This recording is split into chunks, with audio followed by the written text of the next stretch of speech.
Són les imatges que resumeixen el punt i final a les festes artesanals de Valls. Enrere queden 10 dies de festa i més de 500 actes. Hem viscut unes imatges que no tornarem a veure fins d'aquí 9 anys, fins al 2031, amb les properes artesanals. I avui la imatge del dia ja era aquesta. El dia després de tot, els operaris començant a retirar les lluminàries de la plaça del Pati, on milers i milers de persones s'hi han fotografiat durant aquests dies de festa.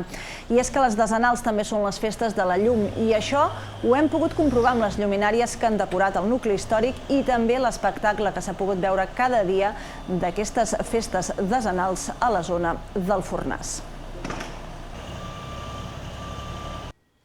El retorn de la Mare de Déu de la Candela al seu Cambril és el senyal que tot s'ha acabat. No tornarà a sortir-ne fins al 2031.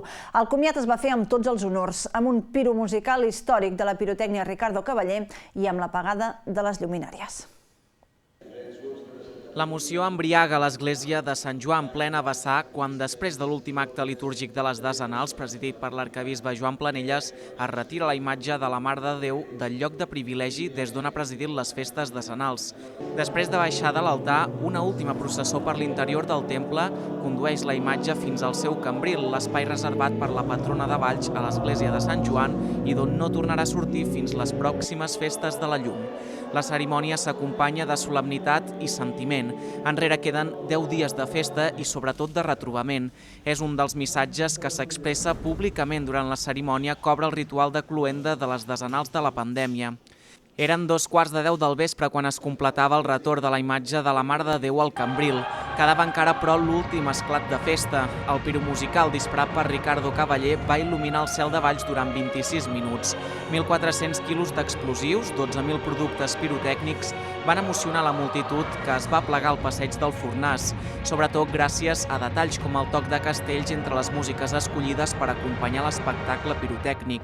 Quedava encara una última rutina per tancar definitivament les decenals 21+1. A les 11 s'apagaven per últim cop les lluminàries instal·lades al Fornàs.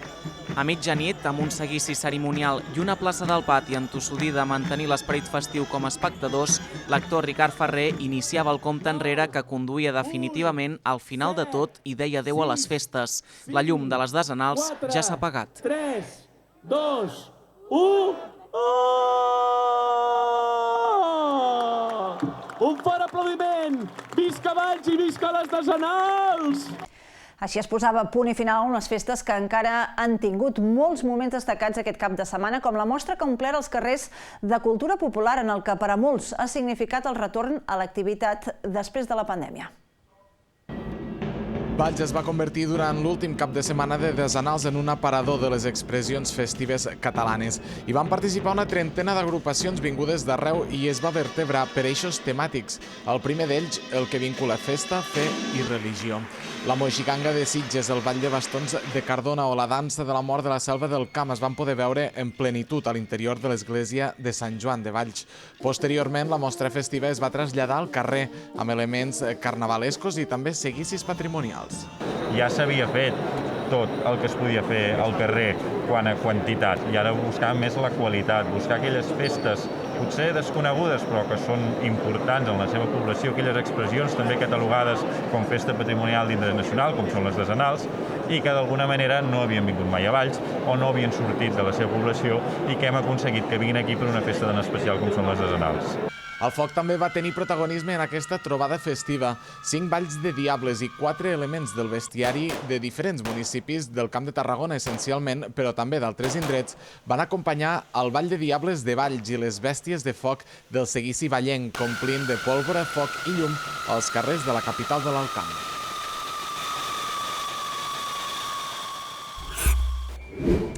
I paral·lelament, també en el marc de les decenals, la capital de l'Alt Camp va viure una exhibició de colles sardanistes que es van aplegar al pati. Les 7 colles finalistes del Campionat de Catalunya van acompanyar l'amfitriona Vell Esplai de Valls en aquesta trobada. També hi eren la colla sardanista de Tarragona i Dansa Tarragona. La música la va posar la Cobla Salvatana.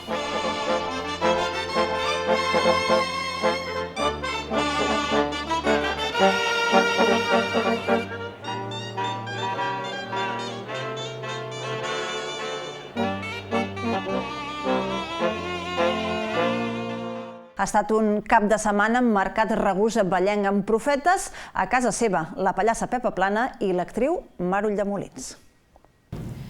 La recta final dels espectacles de gran format de balls ha sigut apostant pel talent de quilòmetre zero. Dues actrius ballenques, Mar Ulldemolins i Pepa Plana, han tornat al teatre principal on van començar per portar els seus èxits actuals.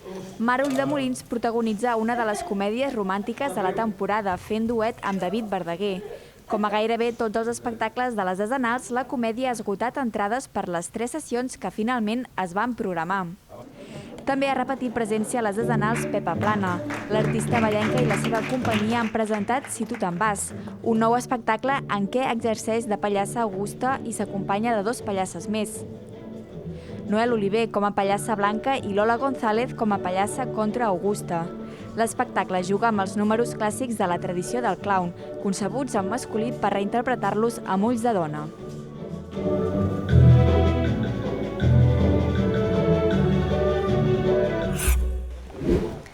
I atenció a aquesta xifra, 3.282 és el número de dies que falten per les properes dezenals, les del 2031. Aquest matí, membres de l'equip tècnic de producció de les festes, acompanyats per l'alcaldessa de la ciutat i el regidor de Cultura, han actualitzat el marcador instal·lat a l'antic Banc de Valls. Fins ara, aquest indicador havia marcat el compte enrere per les dezenals d'enguany.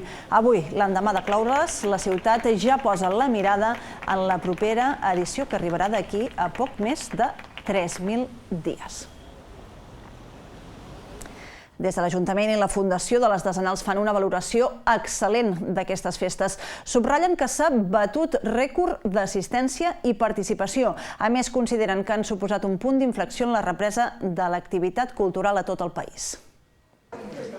Les dezenals han superat totes les expectatives de l'Ajuntament i la Fundació de les Dezenals. El més de mig miler d'actes programats les han convertit en les més concorregudes i participatives de la història. S'han venut més de 40.000 entrades i 3.000 abonaments, fet que s'ha traduït en uns ingressos de més de 500.000 euros. Les 5.000 persones ateses a l'oficina de turisme auguren unes dades d'impacte econòmic sense precedents. Unes dezenals per començar una nova etapa, una etapa amb optimisme, i les dezenals més esperades, les més extraordinàries, les més espectaculars, pensem que han sigut les millors dezenals de la història. Els organitzadors subratllen la importància de les dezenals en la represa cultural de Catalunya. Han estat el punt de partida de l'any pel que fa als festivals musicals, a les processons i cercaviles de gran format o a les diades castelleres. Els concerts i espectacles han tingut una molt bona resposta del públic i els 3 espais de representació van omplir en la majoria d'actes. Grans noms de l'escena musical com Oques Grasses, l'Oreja de Van Gogh o Rosario van exhaurir entrades. Des de la Regidoria de Cultura es preveu que algunes de les iniciatives d'aquestes dezenals tinguin continuïtat durant els pròxims anys. Quines propostes de les que s'han engegat aquests dies amb horitzó decenals tenen ganes de continuar i consolidar-se, i jo crec que en aquest sentit segur que d'aquestes decenals, tal com ja va passar fa 10 anys, ens retrobarem iniciatives que segur que es quedaran en el nostre cicle festiu. Com no podia ser d'una altra manera, la llum ha estat el principal reclam de les dezenals. Més de 8.000 persones van assistir a l'obertura de les instal·lacions lumíniques i unes 15.000 van presenciar el piromusical. L'exposició Lumens també ha estat tot un èxit, amb gairebé 6.000 visitants.